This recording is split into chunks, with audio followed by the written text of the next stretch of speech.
Другим темам: на переправе Хатас и Павловск через Лену ведутся работы по обустройству автозимника. Но дожидаться официального открытия проезда автолюбители упрямо не хотят. На незаконных переправах одни за другим машины продолжают проваливаться под лед. Репортаж нашего корреспондента Виталия Абрамова. Только за последние сутки, игнорируя все запрещающие знаки и здравый смысл, в ледовый плен попали два автомобиля. Первый случай произошел на правом берегу реки Лена, а второй недалеко от выхода Хатасской протоки на Лену. В целях предупреждения несчастных случаев, связанных с провалами автомашин под лед, на участке Хатас-Павловск выставлен пост ГИБДД и ГИМС. Но несмотря на это, отчаянные автолюбители продолжают свой рисковый вояж. Примерно в сутки у нас с момента открытия каждые сутки примерно 40-50 материалов оформляют сотрудники ДПС именно за проезд под запрещающий знак.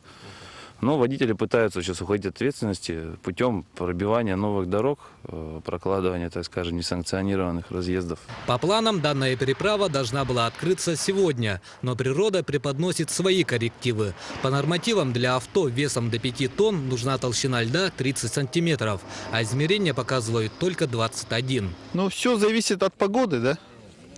От наружной температуры воздуха, как быстро будет намораживаться лед. Расчетная толщина должна быть 30 сантиметров, мы еще с запасом там 40, и мы откроем 5 тонн.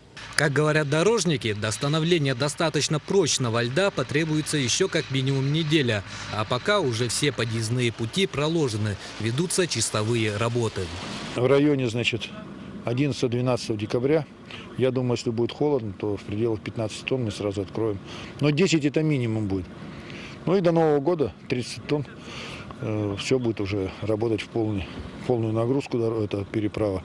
Сегодня же перестал курсировать паром с ледоколом, так что для официальной, законной переправы через реку Лена остаются только суда на воздушных подушках. А пока инспекторы ГИМС напоминают, что несанкционированный выезд на ледовые переправы влечет наложение административного штрафа в размере от 3 до 5 тысяч рублей.